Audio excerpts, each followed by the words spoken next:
président français cette semaine. La question des harkis a-t-elle été négligée? C'est le grand angle de ce samedi 30 janvier.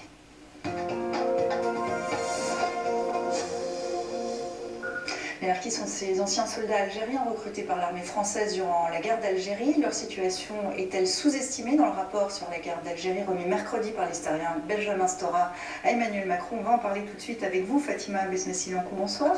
Bonsoir. Vous êtes historienne et cofondatrice de l'association Harkis et Droits de l'Homme. Et Dalila Kershouch, merci à vous aussi d'être avec nous. Vous êtes écrivaine et journaliste. Merci à vous deux pour votre présence. Et puis pour nous accompagner également, Slimane Zeguidour. Bonsoir Slimane. Bonsoir. Alors parmi les réactions les plus remarquées à ce rapport, il y a la vôtre. Vous publiez une tribune avec une cinquantaine de co-signataires. Nous, filles et femmes de harkis, récusons le rapport Stora sur la guerre d'Algérie. Vous vous dites surprise et heurtée. Pourquoi ? Écoutez, pour plusieurs choses. Déjà la forme. Moi, en tant qu'historienne, je m'attendais à un autre travail, disons.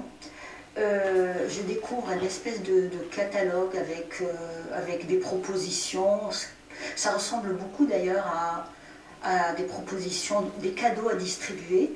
Et puis là c'est la forme, mais sur le fond, il est d'emblée, si vous voulez, la question des harkis, parce que si vous voulez, ces cadeaux à distribuer, il les a mis dans un contexte historique.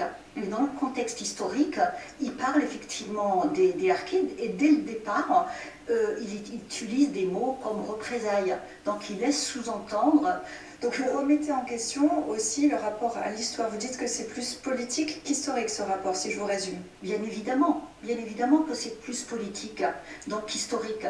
Donc la question des harkis, elle a été Elle a été malmenée dans ce rapport. Il y a une proposition qui n'est pas une proposition puisqu'il a enfoncé une porte ouverte. Il propose à ce que les harkis et leurs enfants circulent aillent en Algérie, et en fait c'est faux. Donc c'est quelque chose d'absolument erroné. Dalila Kershouch, je cite la tribune, les harkis sont évoqués d'une façon tendancieuse, accompagnée d'omissions significatives. Si on est plus précis, lesquelles ? Alors, pour moi, une des grandes omissions significatives concerne les harkis qui ont été parqués dans des camps en France, sur le sol français, pendant plusieurs décennies. Il faut savoir que 45 000 harkis, dont la moitié étaient des enfants, ont été victimes d'une politique d'internement en France. Et je suis moi-même née dans le Lot-et-Garonne, derrière des barbelés.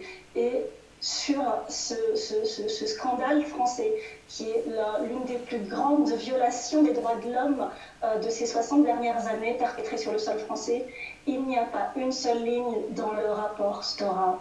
Pour moi, c'est un déni de justice, c'est un déni de vérité. Et on entend que vous portez un regard qui est vraiment sévère sur ce rapport. Est-ce que c'est une sévérité que vous partagez, Slimane ? Alors moi, ce que je comprends dans ce que dit Fatima et Dalila, c'est que surtout Dalila, c'est qu'elle est née en France dans un camp pour les harkis où ils étaient coupés de la société française, alors que les autres rapatriés, le gouvernement faisait tout pour justement les incorporer et les insérer, les pieds noirs, dans la société française. Les pieds noirs ont eu le statut juridique de rapatriés. Les harkis ont eu le statut juridique de réfugiés, comme s'ils n'étaient pas des Français. Ce qui est intéressant et symptomatique dans la réaction de Fatima et de Dalila, c'est que leurs parents en voulaient au gouvernement algérien et pas au gouvernement français. Et on a vu l'extrême droite utiliser les harkis en France ici contre l'Algérie. Tandis que les enfants, eux, se tournent vers le gouvernement français pour dire que leurs parents n'ont pas été traités comme ils auraient dû l'être. Vous en voulez aux autorités françaises ? Non, pas du tout. J'en veux au gouvernement de 1962, effectivement, parce qu'ils ont abandonné ma famille. Moi, j'étais une petite fille et j'ai vu une fin de guerre extrêmement violente, donc j'ai connu les camps comme Dalila, mais je n'en veux pas du tout. Donc il n'y a aucune raison que j'ai des rancœurs. Mais qu'est-ce que vous attendez français? Le gouvernement français. Oui, absolument. On est français. Donc quand on nous dit adressez-vous aux Algériens, Non, moi je ne m'adresse pas à eux, d'ailleurs je n'ai rien à leur demander. Et puis c'est plutôt pas un gouvernement qui n'est pas un gouvernement. Ils ont quand même un comportement assez autoritaire, donc je n'ai rien à demander. Qu'est-ce que vous auriez aimé? Non, je voudrais réagir à ce qu'a dit Slimane au sujet de nos parents et du Front National. C'est pas tout à fait vrai, parce que c'est une idée reçue. Certains quand même. Vous savez, non, je ne peux pas vous laisser faire ça. Non, il y en a certainement. Mais si vous voulez, comment voulez-vous que des paysans que le système colonial n'a pas envoyés à l'école aient une idée de ce qu'ils vont... Mais je ne leur reproche pas, il ne me viendrait pas à l'idée de leur reprocher, je fais juste un constat. Non, monsieur, c'est pas vrai. Alors on va passer la parole à Dalila Kerchouch, parce que je vous vois réagir à distance. Je trouve qu'on a politisé et instrumentalisé la question des harkis.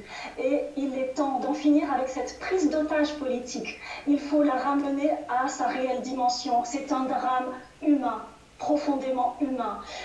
Il faut aussi lui donner une perspective historique plus grande. Le drame des harkis est lié à la question, au drame de la colonisation. Les harkis, qui sont-ils? Pour beaucoup, étaient d'anciens soldats indigènes qui ont participé à libérer la France du nazisme pendant la Seconde Guerre mondiale. Ça a été le cas de mon grand-père. Je suis fille de harkis, petite fille de soldats indigènes et arrière-petite-fille d'un poilu de la Grande Guerre. Et beaucoup de harkis se sont engagés pour défendre les valeurs françaises par tradition militaire tout au long, pendant la guerre d'Algérie, en référence à cette tradition militaire.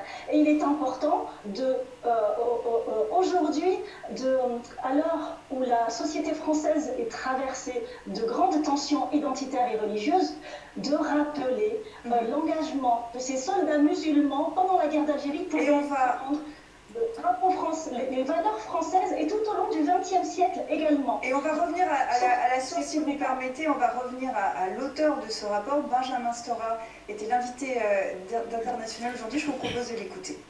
Moi, ce que j'essaye dans les préconisations de mettre en œuvre, c'est qu'on commence à connaître davantage l'histoire des autres. L'histoire des harkis par rapport à l'histoire des immigrés, l'histoire des Européens d'Algérie, l'histoire des Anglais d'Algérie, l'histoire des Algériens qui sont venus en France après l'indépendance. 1 million d'Algériens sont venus en France après l'indépendance, entre 62 et 72. C'est considérable. Donc toutes ces histoires-là, eh bien dans le fond, il faut les porter à la connaissance du public, mais surtout, il faut décloisonner les mémoires. Pas simplement décoloniser les imaginaires, mais il faut décloisonner les mémoires. Oui, vous parlez d'une communautarisation des mémoires. Elles se sont communautarisées de fait. Communautarisation des mémoires. Qu'est-ce que vous répondez à Benjamin Stora? Alors, c'est son arme pour nous faire taire. Vous vous sentez visé? Comment? Vous vous sentez visé? Oui, quelque part, oui. Quand on veut s'exprimer, il sort son arme préférée, communautarisation. Ben non, il ne nous veut. Si vous voulez, il a tenté effectivement de monopoliser la parole, de parler pour nous. Et lorsque nous, on nous donne la parole, ou lorsque nous avons... Mais vous ne représentez pas tous les harkis non plus. Mais bien évidemment. Mais vous avez vu qu'il y a une 50aine de femmes qui ont signé la tribune du Figaro. Aujourd'hui, en venant ici, j'ai reçu je ne sais plus combien d'appels, de messages, me disant... Parlez aussi pour nous. Moi, excusez-moi, je voudrais quand même développer un petit peu. Monsieur Stora, si vous voulez, il a effectivement une sorte de monopole de la parole. Donc, quand on nous la donne, le minimum, c'est qu'on nous laisse développer. Monopole de la parole, Benjamin Stora? Non, je ne veux pas intervenir dans les querelles de personnes. Ce que je veux dire sur le drame humain dont parlait Dalila, c'est que le mot harki est un terme générique qui désigne un ensemble de gens qui ont eu des activités différentes. Il y a eu à peu près quelques 400 000 supplétifs algériens dans l'armée française, que l'armée a divisé à peu près en 5 catégories. Seule une minorité a appartenu à des unités combattantes, dont certains ont commis des atrocités. Mais la majorité, moi je les ai vus dans le camp de regroupement où j'ai grandi en Algérie, il y avait ceux que nous appelions dans notre jargon berbéro-arabe, l'ebsou, ceux qui se sont habillés. Mais c'était des gens habillés en uniforme français, c'était des espèces de gardiens de village qui, eux, sont restés en Algérie et à qui il n'est rien arrivé. Dalila Kerchouch, est-ce que dans cette idée de communautarisme, vous vous reconnaissez? Pas du tout. Et dans cette idée de compétition des mémoires, de communautarisation des mémoires, de cloisonnement des mémoires, je ne suis absolument pas d'accord avec cette théorie. En tant que fille de harki, depuis que j'ai commencé mon travail d'écrivain, depuis que j'ai publié mon livre Mon père se harki il y a 20 ans, j'ai reçu des centaines de lettres d'Algériens qui étaient solidaires de ce combat, qui me disaient on est tous victimes de la colonisation française, d'anciens appelés qui me disaient à quel point ils ont été traumatisés d'avoir été obligés d'abandonner leurs soldats et de pieds noirs qui eux aussi ont vécu la stigmatisation. Mais est-ce que, pardonnez-moi, est-ce que vous l'avez rappelé plusieurs fois, vous êtes une fille de harki, est-ce que par rapport au rapport Stora qui est plus vaste que sur la question des harkis, vous perdez de vue l'ensemble? Non, pas du tout, parce que moi je suis, comment dire, c'est ce que je vous disais, moi je pense que je me sens très concernée par les 7 millions de Français qui ont été meurtris par cette guerre d'Algérie. Je me sens solidaire de toutes ces mémoires qui saignent et je reçois chaque jour des preuves de cette solidarité vis-à-vis des harkis et j'en envoie également vis-à-vis des autres mémoires meurtries. Donc pour moi, il y a une instrumentalisation. On a bien compris. On dresse les uns contre les autres alors que ce n'est pas la réalité. Fatima Besnessi-Liancourt, vous reprochez entre les lignes à Benjamin Stora de se montrer plus précautionneux envers le pouvoir algérien que même ne le font les médias algériens. Vous lui reprochez de faire le jeu du pouvoir algérien. Bien évidemment, écoutez, vous reprenez ce rapport, il a cité une phrase, en fait il ne l'a pas cité, pardon, il l'a recopié, une phrase d'un journaliste algérien, il a changé un seul mot dans cette phrase, il a mis le mot acte à la place de... attendez, je vais vous dire parce que je l'ai noté. Alors rapidement, parce qu'on arrive au bout, vraiment, on va conclure. En tout cas, il a changé un mot, voilà, du journaliste. Il a mis un mot beaucoup plus neutre. Et du coup, pour moi, c'est que Stora, si vous voulez, voilà, c'est une espèce de tricherie. Alors l'accusation est très forte, on va pas pouvoir continuer, mais le débat est ouvert sur TV5 Monde, on en parle régulièrement avec vous, Simone, sur l'antenne et sur 64 minutes. Merci à vous deux d'être venus. On avait un petit quart d'heure ensemble. Oui, mais on aura l'occasion d'en reparler. Je vous remercie infiniment d'être venus. Merci à vous, Simone, également, et à très bientôt. Mais vous m'avez vraiment... On passe maintenant à la... Écoutez, madame, c'est vraiment... On est limité par le temps, mais on est désolé. Comme je vous le disais, c'est un débat qu'on a l'occasion de reprendre. Monsieur a parlé. Il faut vraiment qu'on avance. Merci. Vous parlez aussi Merci beaucoup du FLN. Mohamed Erbil. Non, vous n'avez pas parlé de représailles, mais Stora parle de représailles. Alors que vous avez parlé d'exactions. Il y a des unités combattantes de harkis qui ont tué quand même. Mais bien évidemment. C'est une minorité. Et on va me laisser le temps. Vous auriez dû me laisser le temps de vous parler de ce que des exactions du FLN aussi. Vous voyez. Bien sûr. S'il vous plaît. C'est insupportable, madame. S'il vous plaît. Je vous demanderai s'il vous plaît. On retrouve son calme, on voit que c'est un sujet qui déclenche les passions. Il faut vraiment qu'on avance. Je vous remercie infiniment d'être venus, à vous deux, d'y avoir participé. Merci Slimane, à vous aussi. On enchaîne maintenant avec...